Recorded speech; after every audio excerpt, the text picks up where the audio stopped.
Hello, everyone. Welcome to this webinar on importing and visualizing computer science graduation data from the Urban Institute's Education Data Portal.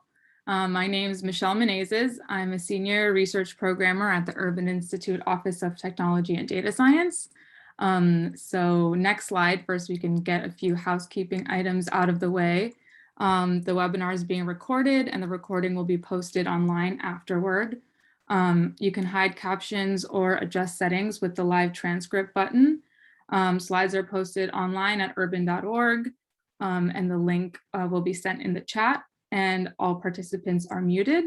Type your questions and comments into the Q&A box at any time, and please complete the survey at the end of the event. Thank you. So next slide. So today we'll be discussing and demonstrating a Tableau web data connector that we've built, which allows users to import and visualize IPEDS computer science graduation data from the Urban Institute Education Data Portal into Tableau Desktop. So in today's presentation, I'm joined by Matthew Chingos, Callista Chen, and Clayton Seraphin. Matthew Chingos is the Vice President of the Education Data and Policy Center at Urban, and will be giving a brief overview of the Education Data Portal, which is the data source of the connector.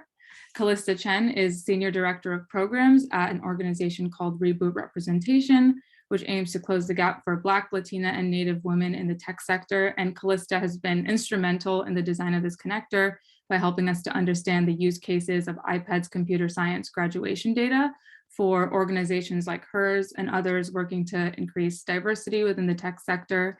And finally, my colleague Clayton Seraphin is a web programmer in Urban's Office of Technology and Data Science, and Clayton's JavaScript and HTML expertise were instrumental in the development of the tool. So Clayton will soon be sharing screen and giving a demo of the tool on Tableau Desktop. And there's a number of other individuals that we couldn't have built the tool without, including Graham McDonald, who's the VP of Urban's Office of Technology and Data Science and has guided our development of the tool. Dina Tamaroff, who is our Senior UX Design Specialist in the Office of Technology and Data Science, and our colleagues in the Office of Communications who've helped us to set up the webinar. So a brief overview of the tool before we get started. What we've built is an implementation of a Tableau web data connector. So Tableau web data connectors are a tool provided by Tableau, which allow users to import web data directly into Tableau Desktop and start creating Tableau visualizations and dashboards. So users can use existing Tableau web data connectors or build their own in order to pull in web data of their own needs. And our implementation of the Tableau connector pulls in web data from Urban's Education Data Portal, specifically IPEDS awards data for computer science, disaggregated by race and sex. And for this current prototype of the tool, the data our user can pull is limited to a single state and up to 3 years. It's possible to create connectors that pull in data from virtually any web data source. So we hope that this prototype version of the connector is useful, but it can also be viewed as a proof of concept for future connectors that pull in various data from the web. And finally, we'll leave time at the end for any questions in the Q&A box. So I'll first turn things over to Matt Chingos to give an overview about the Education Data Portal, which is the data source of the connector. Great, thank you, Michelle, and thank you all for joining us today. As Michelle just said, I'm going to provide an overview of the Education Data Portal, which is the broader initiative within which the Tableau data connector that the team has recently built sits. So the next slide is going to start to tell us a little bit about the portal. The Education Data Portal is a one-stop shop for all of the major national data sets on schools, districts, and colleges. So note these are institution-level data, data on schools, districts, and colleges, not data on individual students. But those institutions are linked to geography, such as the neighborhoods, counties, and cities within which they sit, enabling users to connect data on schools, districts, and colleges to things about their context and about the places around them. So the next slide gives a quick overview of some of the pre-K-12 data that are in the data portal, including information on school enrollment, student demographics, such as race and ethnicity and socioeconomic status, about the teachers who are employed and other school employees, about academic outcomes like test scores in 3 to 8 and high school, AP tests and things like that, on students' disciplinary outcomes, suspensions, expulsions, and the like, detailed information on school districts' finances, where their money comes from, what they spend it on, as well as on course offerings, which high schools offer AP courses, for example. Pre-K-12 spans pre-K through post-secondary. So the next slide is going to list some of our higher education data sets, which are pretty significant. A lot of information about the characteristics of institutions of higher education, whether they're 2 or 4 year, for-profit, not-for-profit, information on their admissions, on their enrollment at different levels, graduate, undergraduate, detailed information on student demographics in terms of age, race and ethnicity, receipt of Pell Grants and the like, information on outcomes such as retention and graduation rates, degrees awarded, including degrees broken down by major, and that's the data set that's really the basis for this Tableau web connector. Detailed information on institutional finances, so where these colleges get their money from and how they spend it. Information on tuition and financial aid, so think Pell Grants, student loans, and the like. And then information on what happens to students after they leave college. How much money do they earn? Are they able to repay their loans? Those data come from a source called the college scorecard. So it's pre-K-12 and higher ed data. And the next slide is going to show you a bit about the suite of tools we've built to enable people to access these data. So we built the data portal. We didn't want to just make data available for people who know how to work with data. We wanted to make them available to everyone, regardless of their level of methodological and statistical training. So the foundation of all of this is an application programming interface, an API, that provides computer programmers and developers with access to all of the data. And on top of that foundation, our team has built a number of access tools to provide people with access to either parts of the data or all of the data. So you can go to a website, the documentation site, and download just CSV files of all of these different data sets that we've cleaned up, harmonized, standardized, made available to work with just with learning how to use one set of tools.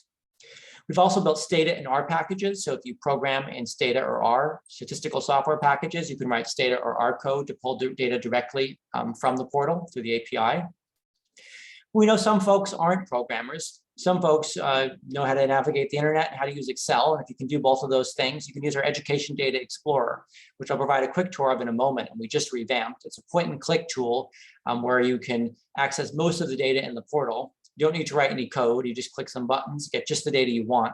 And it's great for folks who want to not access, gigabytes of data, but folks who want to access data on, maybe all the schools in their state or all the colleges in a couple of states, or a relatively modest data request. We've also built some more targeted tools, including a school enrollment tool with enrollment trends by race and ethnicity, and I'll show you that quickly in a moment. And then the SIP11 Tableau web data connector that Michelle and the team are going to talk more about in a moment.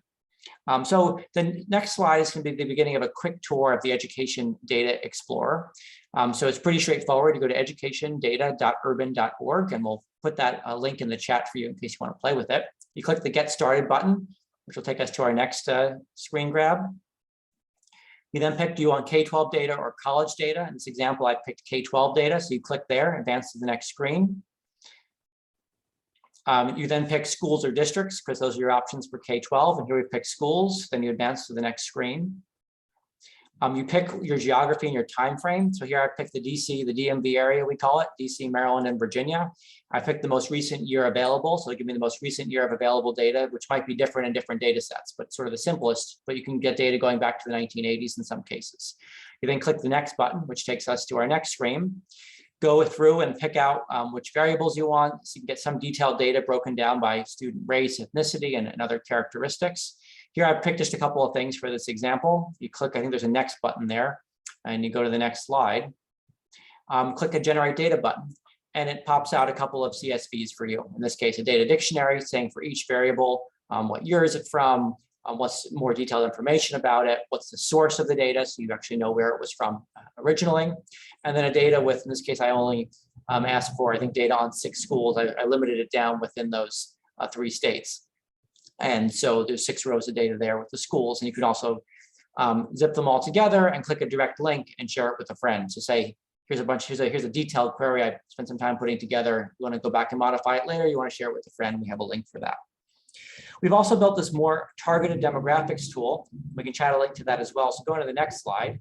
It's called How Have Your School's Demographics Changed Over Time? Explore your school's changing demographics. You pick a state, you pick one school. This happens to be the school that my children attend here in Washington, DC. And it's very simple. It's not access to a huge amount of data. It's, as you'll see in the next slide, it's one chart showing enrollment trends by race and ethnicity over the last 30 years. So you can see how the school has grown or shrunk, how demographics have changed in the school, which might be emblematic of demographic changes in your neighborhood or even in your state or country. It's a very simple targeted tool. And the next generation of a more targeted tool is this Tableau data connector that Michelle and her colleagues have built. So I'm excited for you all to get to hear more about it from them. So over to you, Michelle.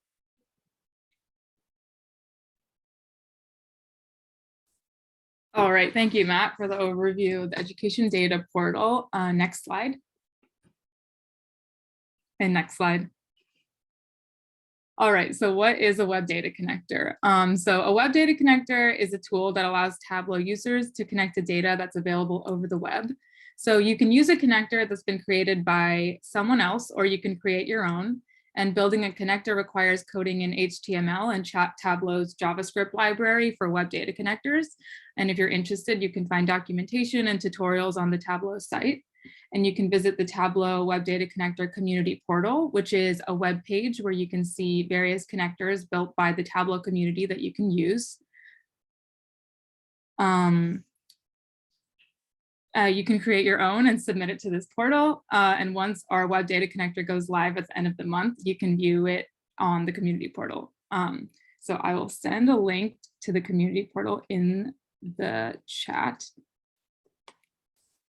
Ours is not yet there, but once it goes live at the end of this month, it will be. Next slide. So what does our connector do? So the connector that we created pulls web data from Urban's education data portal. As Matt went over, the education data portal contains data from all the national major data sets on schools, districts, and colleges, which is a lot of data. And our connector does not pull all of the data from the portal. It pulls a specific subset of data, which is IPEDS awards data for zip code 11. And for those who don't know, I can break that down for you. So IPEDS is the data source. It's the integrated post-secondary education data system, is built from surveys conducted annually by the US Department of Education's National Center for Education Statistics. And IPEDS features data for every post-secondary institution that participates in the federal student aid program. SIP code is the 2-digit classification of instructional programs code, and the data that our connector pulls is filtered to the 2-digit SIP 11, which corresponds to computer and information sciences and support services. And the data is at the institution level, as is all the data in the education data portal, and is disaggregated by sex and race. Additionally, it's important to note that this current prototype version of our Tableau connector, users can only pull in data for a single state and up to 3 years at a time. And we did this because we want the connector to not take too long. We want the time that it takes to pull in the data to be under 5 minutes. But once we are able to update the infrastructure/speed of our education data portal API, we can hopefully release a second version of the connector, which expands the amount of data pulled, not having to limit it to a single state and only 3 years. So we wanted the connector to serve a specific set of use cases, and to better understand those use cases, we worked with Callista Chen from Reboot Representation. Next slide. Callista mentioned that a number of organizations are currently all pulling, cleaning, and analyzing this same data, computer science, IPEDS awards data. And examples of organizations to which analyzing this data could be useful are nonprofits that work to increase diversity in computing, nonprofits that do mentoring, tutoring, or scholarships for university students, companies that want to recruit computer science graduates with computing degrees. Next slide. So examples of questions that these organizations might aim to answer are: which universities have the most Black, Latina, or Native women graduating with computing degrees? Which of those are HBCUs or tribal colleges? How have those results changed over time? Which universities are closest to gender parity? We can look into their policies and practices. How do the graduation rates differ between public and private universities? And more. So with that, I will hand things off to Callista, who will help to give a clearer picture of why we're pulling in the data that we are, and following that, I can provide more details about the data itself. I'll hand it off to Callista. Thanks, Michelle. Hi, everyone. As Michelle mentioned, my name is Callista Chen. I'm the Senior Director of Programs for Reboot Representation Tech Coalition. And I'm going to talk to you about why Reboot was founded, what we do, and an example of how we would use the data from IPEDS and why we need something like the Web Data Connector. Okay, next slide, please.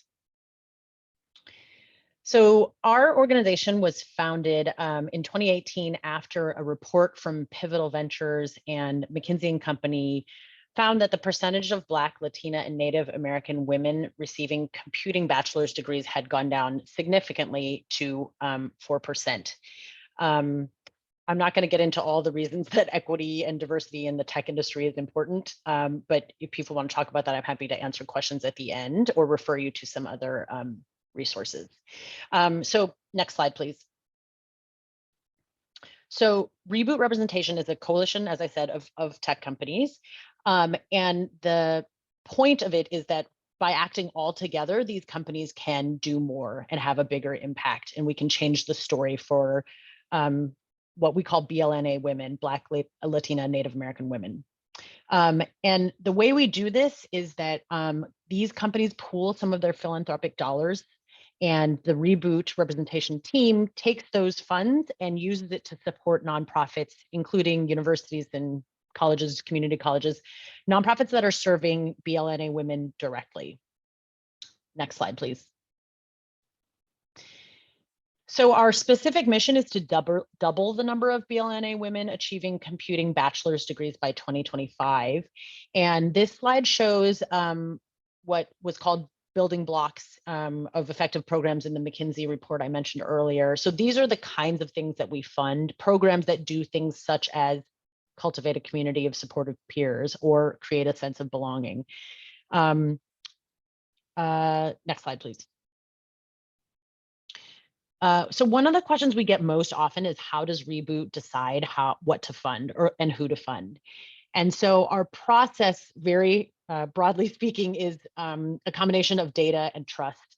And by trust, what I mean is that we build relationships with our grantee partners and we co-create the investments that we fund. So we don't want to just come in and say, like, you know, we want you to fund scholarships. This is what we've decided. We try to have a back and forth in an iterative process where we decide together what to fund. And the data part of this equation is that we need to use something to make informed decisions about what to fund. So I'll get into that a little bit more in a second. But the kinds of things that we fund are programs that are focused on both recruitment and retention. We say all the time that those are two sides of the same coin.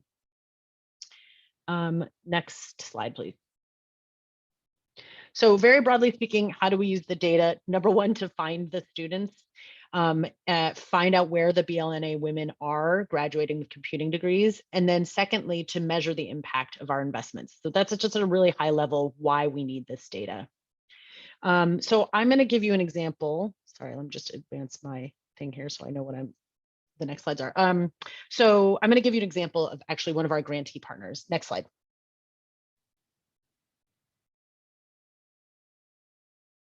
So Rewriting the Code is one of our grantee partners, and they are a virtual community of 10,000 plus college and early career women. In particular, they have two affinity groups. One is called Latinas Day RTC, and one is called RTC Black Wings that Reboot funds. And in developing a program to fund with RTC, we needed IPEDS data to help us make some decisions about the programs. Next slide, please.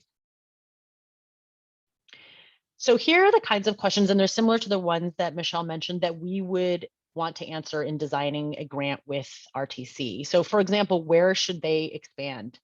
You know, related to that, which universities are producing the most BLNA women graduating with computing degrees? And then measuring the impact, how do graduation rates change at a given university after RTC programs begin engaging students there?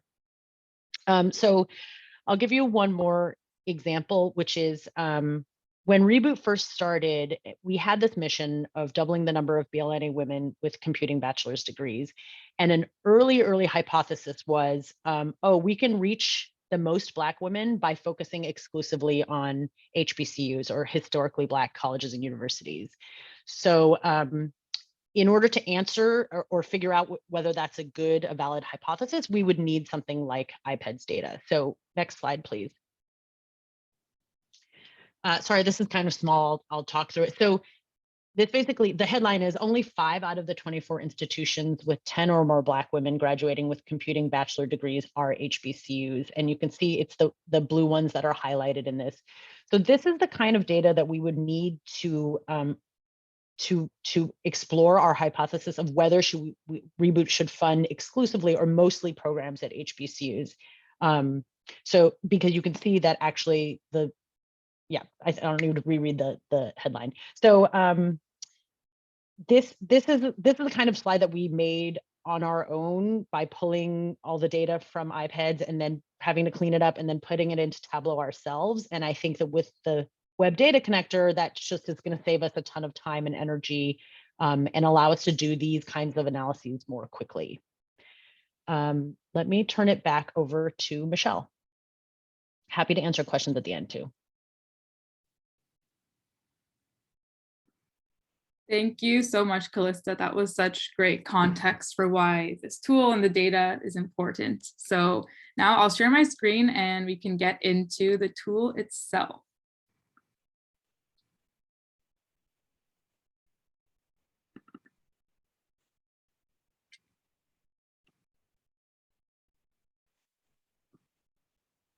All right, so this is the GitHub repository, which contains the code and documentation for the tool. When the tool goes live later this month, this repository will be made public and accessible from the Tableau connector community page, which I linked earlier in the chat. You can find the documentation for Tableau users by going to the wiki and then selecting information for Tableau users. And then above at the top are instructions on how to use the web data connector on Tableau Desktop. And Clayton will be demoing that right after this, right after I show you all of this. And then below is information about the data itself. So the connector requires users to select a single state and up to 3 years, as I mentioned. And then based on those selections, 3 corresponding tables generate into your Tableau session. So the first table is SIP 11 awards, which I've highlighted here. This table describes the number of SIP code 11 awards by type of program, level of award, meaning whether it's a certificate or degree, first or second major, and is disaggregated by race and sex.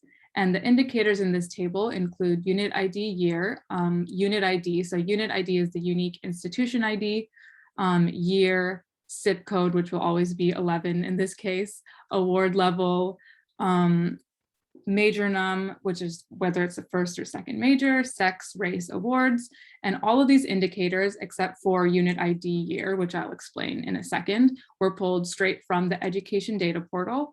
And descriptions of the indicators can be found in the education data portal documentation, which is linked above right here. I have it open so I can show you how to find it. So you look under IPEDS. So first we're in the colleges section, go to under IPEDS and then look for awards by 2-digit SIP code. And then you have all of the indicators listed here, and then their descriptions, and then descriptions of their values, so special values. So I'll go back to the data. So the unit ID year column, which I mentioned earlier, is the only indicator not pulled from the education data portal or described in the education data portal documentation.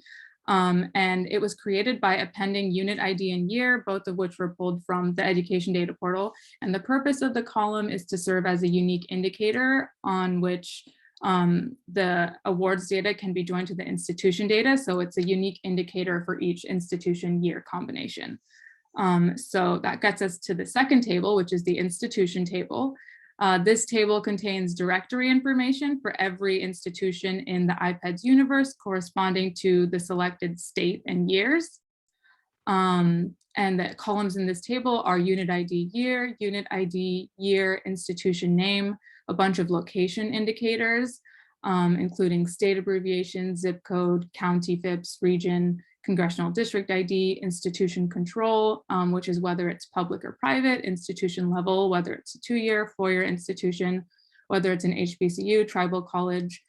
So all of this information is also in the education data portal documentation. If you look under directory, so the information for this table can be found under the directory endpoint. And again, you can find the indicator that you want and see the description and the values, the special values for it. So the final table is the joined awards data table. And this table is a combination of the data of the previous 2 tables. So it's the data that we expect users will most likely want to work with. So the table is a left join between the SIP 11 awards table, which is the first table I talked about, and the institution table. So basically it's the SIP 11 awards data with all of the institutional indicators, the location indicators and other institutional descriptors joined into it. So you can aggregate by those indicators. So something else important to note is that a few of the indicators were cleaned or recoded after being pulled from the education data portal. So their values will appear slightly differently when you see them in Tableau versus the education data portal. For example, award level, major num, sex, race, and region are stored as enumerated values in the education data portal. And we recoded them back to their appropriate categorical string values. So for example, if you look at, I'll show you award level, it's stored as these numerical values in the education data portal, but for the Tableau connector, we've recoded them back to these string values. And then the final thing to mention before we get into the demo is that a few of the geographic indicators were truncated or padded so that Tableau could appropriately recognize the values as locations. So Tableau very usefully can recognize your location data and automatically assign geographic roles to your fields. So when Tableau automatically recognizes a field as a location, you can automatically start creating map views with your data. And fields pulled by the connector that Tableau recognizes are state abbreviation, zip, county FIPS, CBSA, congressional district ID, and city. So I'll hand things off to Clayton to finally show you all the tool. So I'll stop sharing my screen and Clayton can share a screen.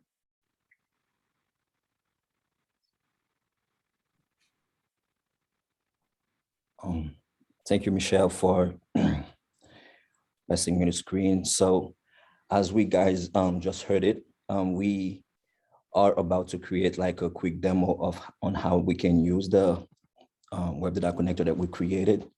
So we can actually trying to get access with the data set that we have on the back end of this we can call it like a little system. So we can get this the information that we have on this data set, and we can import it into Tableau Desktop. Here we have like the Tableau Desktop, which is where we can actually import all type of data that we want. We can do it either by Excel or JSON or PDF or any kind of database that we use. But since like we have our data based on a live API, so we actually have a URL link for that. We're about to copy it.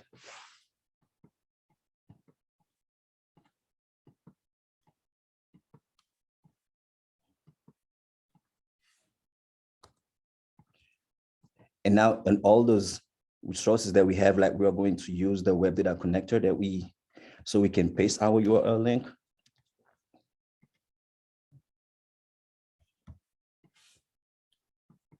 Give me a second.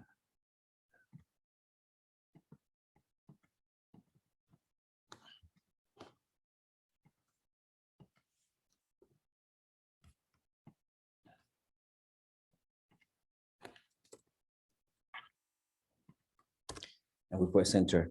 Okay, this is actually our portal for the web data connector that we created.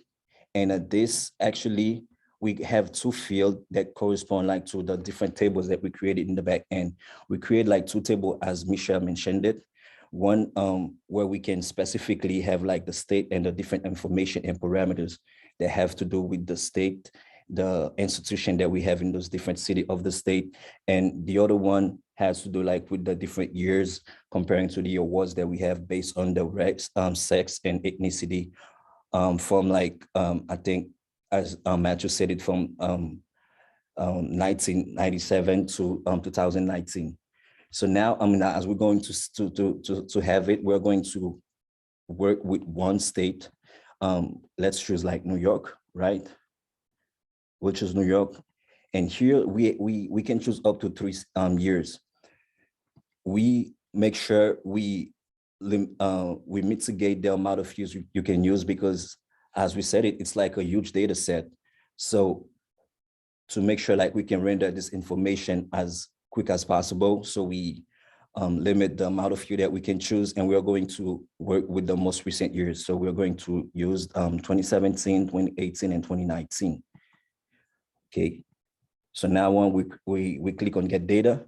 So now what's going on in the back end of our program? So now the API is actually communicating with Tableau Desktop with the bridge of the web data connector that we created. And now those data sets that are now imported based on the table, they are now part of our Tableau Desktop. So here we have like the 2 tables that we created, which is the CIP 11 awards and the institution. But Michelle took the time in the back end of our program. So she joined like the 2 tables so we can have like a certain type of communication and we can have those data dynamically that can work between different worksheets on our dashboard. So one thing we got to do, we will take the awards data and we're going to drag it into our template. So here we are, we're going to update it. Now, as you can see, all those fields, like they are like the different fields that Michelle do the join with. So now all those data, like they are pretty live in our API, and those data like they are imported like from the web data, from the education data portal API via the web data connector as a bridge. And now we have all those data live. And if any one of those data has changed right now in the API, so it's going to be changed here in our project as well. So now we will continue. We have like the data right now. So as a quick demo, we are going to work with 2 things. First off, we are going to create a graph, a map. Let's create a map first of all of the specific state that we choose, which was New York, so we can see exactly the different cities that has a different institution based on the data of the API. So we'll come here, we create a new worksheet.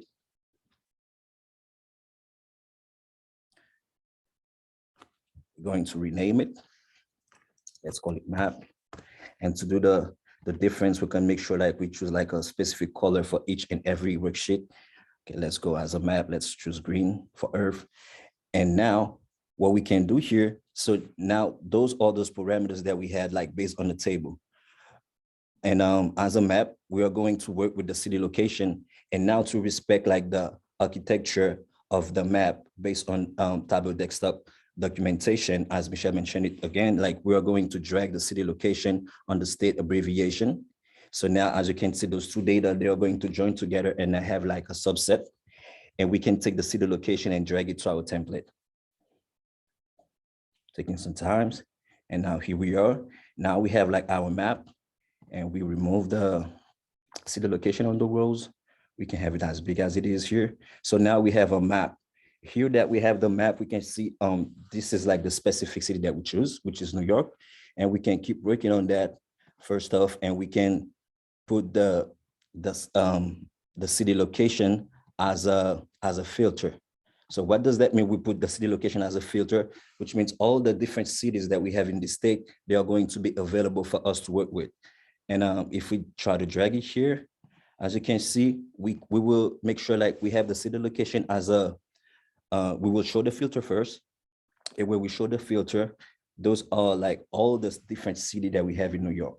Okay, so now we have the all checkbox that is checked. And if we removed it, I mean, we will not seeing anything. So you can work with a specific city from New York if you want to, just as Calista said it. So all this, I mean, it just makes sure like we can save time working with this big data set.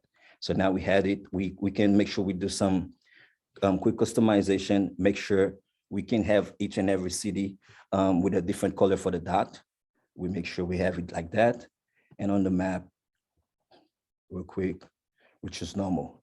And now this is our map. Now, one thing that we can make sure we do, since we know like how important the different cities are in this whole work that we are doing, we are going to make sure to use the city as a general filter so we can have this filter interacting dynamically with each and every worksheet we create on this project. So we come here and we apply to worksheet all using this data source. So now we can see the icon change just like a database. So now any worksheet we create based on this project, we will have like all the city, we will have all the city in those different worksheets so we can work with. So now quickly, let's go and create like another worksheet. We'll create a graph. We'll do the same thing. We rename it. Let's go with a different color real quick. Let's go with yellow. So now with the graph, so we are going to choose a specific column. Let's work with the race and the sex. And as a row, we can choose the academic year and the awards. This is like the sum of awards that we have per year. So as you can see already, we already have like our beautiful graph. And based on the year, the sex, and the ethnicity. And one thing we can do, once again, is just make sure we can work with the ethnicity so we can have the graph separated based on the different colors. And we have it here, and here we are. Like quickly, you can see based on a certain year, like the amount of awards that we have based on a certain race and ethnicities. If you put your cursor on a specific bar of the graph, so you can have all this information for you. So now that we have this, one thing we're going to make sure to have is like create a dashboard, because what happened is like the end user is not going to take his time and come here and update or do something else in our graph or our map. So once you have a dashboard, there's going to be like the specific template that the end user can choose and see the information that you create based on the API, the web data connector, and the map and the graph. So we're going to create a dashboard real quick.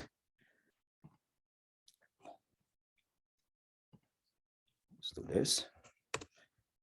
Okay, this is our dashboard. Simple color, so we can keep going. And we will choose like a specific size for the template. Let's say, let's work with 1300 with 900. Okay. And we're going to customize a little bit our dashboard. So we're doing this real quick. We choose the shading as black, which is a border. And you guys are going to see why I'm doing this right now. And as a worksheet title, okay, let's work with a certain blue. So we have this, and now we click on show dashboard table. So now what this creates for us is like a quick cover, a quick header for our dashboard. So we're going to expand it a little. Yep. And now we can come and change the name based on the name of our project, which is the CIP 11 Awards.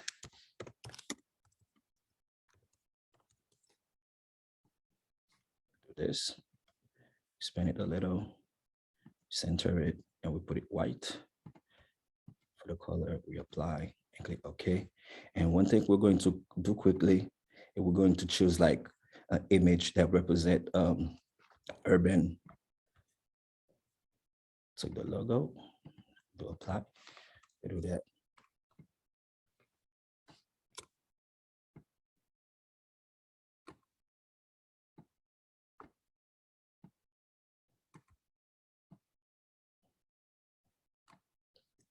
Okay, here we are. Now we have like our header. So now we can just go quickly and create our dashboard.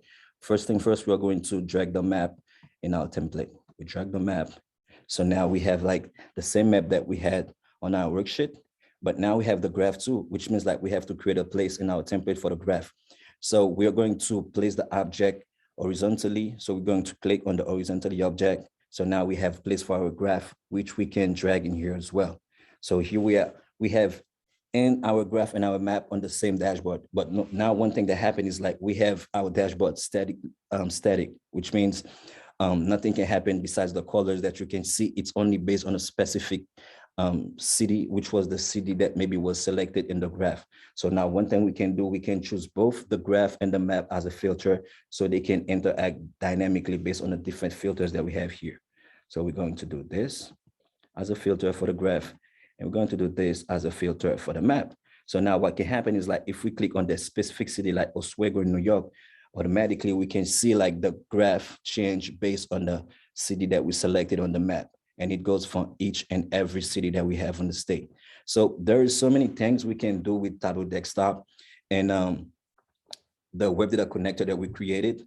So now when you have like thousands and thousands of data that you can have rendered on data set, it can take like day to render on a specific website or for any information. And now with web data connector, you can like in a day have a developer that can create a certain data set for you with the specific parameters that you can want based on this data set and import it for you so you can do everything that you want for now. Now, the only thing that we might have left, but it's like maybe you can have like a report as an end result based on the dashboard of our project. So you can maybe, if you want to print it or do whatever it is.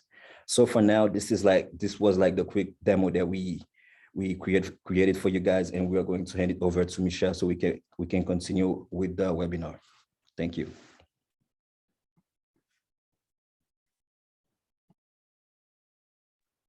Awesome. Thank you, Clayton, for the demo of the connector. So I think we're going to share slides again. Okay, awesome. So before we wrap up to questions, I'll let you guys all know of our next steps. So the product will be released in late February. It will be added to the Tableau connector community page, and the link on the community page will contain a link to the GitHub repository, which I showed, which contains the instructions and documentation for the tool, and it will also contain the link that Clayton entered into Tableau Desktop just now. In terms of the next steps after the connector is released, we hope to eventually expand the amount of data that the connector is able to pull. So if is the team's priority to improve the speed of the education data portal API at some point this year. And then hopefully we can roll out a version of the tool which allows users to pull data not limited by state or years. I know that would be ideal for the user base. So a full data release would allow for use cases such as comparing data between states on the national level rather than within a single state, which is the current use cases that it allows for, and comparing data over large numbers of years, for example, a 10-year time span. So in the meanwhile, we hope that this current prototype helps to make life easier for users and also gives us feedback for how to improve when we do the full data release in the future, hopefully. So thank you everyone for attending the webinar, and I hope that you're able to find this connector useful, and even if this specific connector or data doesn't match your current use cases, that it's a helpful proof of concept to see what Tableau connectors can do and how they can potentially meet your data needs. So now we can open up for any feedback or questions in the Q&A box, and the questions can be for any of the presenters, myself, Clayton, Matt, or Callista, and I see we already have a few. Josh asked all the helpful questions. So where do we get most of the data? I think this one was for Matthew. It was during Matthew's part of the presentation. So Matthew, would you like to take this? Thanks for the great question. Most of the data sets in the education data portal are from the federal government. So we're not going out school by school or district by district gathering data. We're going to the Department of Education, generally what's called NCES, the National Center for Education Statistics. So every year they go state by state, and the states go to all their districts and schools and gather up all these data. And NCES has long made these data available on their website. The issue is they change the data a little bit every year. So it's challenging to work with data over time, and every data set works a little bit differently. So the real value add of the education data portal is that we've harmonized, standardized. It's sort of one set of variable definitions, really a one-stop shop for all these data sets. So they're mostly data sets you can get from the federal government directly. We've made it so you only have to learn one way of interacting with data, not a whole bunch of different ones. All right, awesome. And Josh also asked if there are plans to release more Tableau data connectors. And I hope I answered it a little bit at the end of the talk. Hopefully, when we are able to increase the speed of the API, we're going to be able to improve our current connector to pull in an even larger subset of data. And yeah, maybe even other data sources, not just the IPEDS awards data. So ideally in the future, we would be able to expand that. And this is a proof of concept. So let us know your feedback for this connector and we can apply that to any future ones that we might build. And Michelle, I just emphasize what you just said. Let us know what would be useful to you. So we try and build tools that are useful to our users. We don't want to go out and build something just because it's cool. We want to build it because it's useful. And this, as Michelle talked about, this tool was really motivated by the need that Callista and her team identified and others we talked to in the field. So if we hear this demand for something, it's more likely we'll build it. So you can contact any of us individually, but also you can email educationdata@urban.org and we can put that in the chat. And that's sort of a catch-all inbox for anything about the education data portal. So very much want your feedback. Yes, and Michelle asked how long did it take to develop the connector? That's a good question. When did we start on this? I believe it was about 6 months. Is that right, Clayton? I think we developed the whole project in a space of 3 months, but first stuff, it could have been shorter, but what happened is like we didn't know exactly what Callista's team actually wanted us to render from the data connector. But from the time we get used to the tool and make sure like we get used to how the API usually render the data set as a large data set. And after like 1 month, we started putting hands into it. And I think for the max, we can say like 3 months. Yeah, there were different steps of the process. So Clayton and I are familiarizing ourselves with Tableau and then talking with Callista to understand the user base and then designing the tool and then the technical development of the tool. And now we're in the final phase of testing it. And then by the end of February, we can release it for public use. Ooh, oh yeah. Do you want me to answer that? There's a question here. Do we have plans to use the web data connector and will we be publishing a public Tableau dashboard? I would say we don't have, yes, we have existing plans to use it. We haven't talked yet about what we would publish specifically, but we're open to suggestions. The way that we're going to use it is more of what I just said. So Reboot Representation has a list of, has a portfolio of grantees already. You can see them on our website. And so we would be using this web data connector to see for institutions that have programs that we're already funding, how are the numbers changing for BLNA women in computing? So that's one thing. And then a second thing would be, we talk to new grantee partners all the time. You know, for example, there might be a grantee partner that serves, yeah, I'm making this up, like Latina engineers in America. And we would then work with them to narrow down the list of institutions to a small manageable set where we could fund actual programs. Let me know if that didn't answer the question.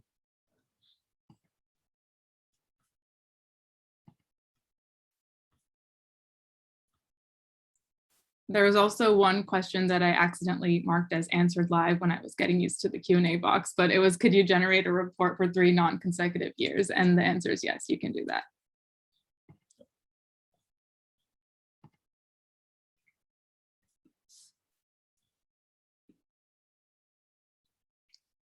So are there any more questions? Enter them in the Q&A box.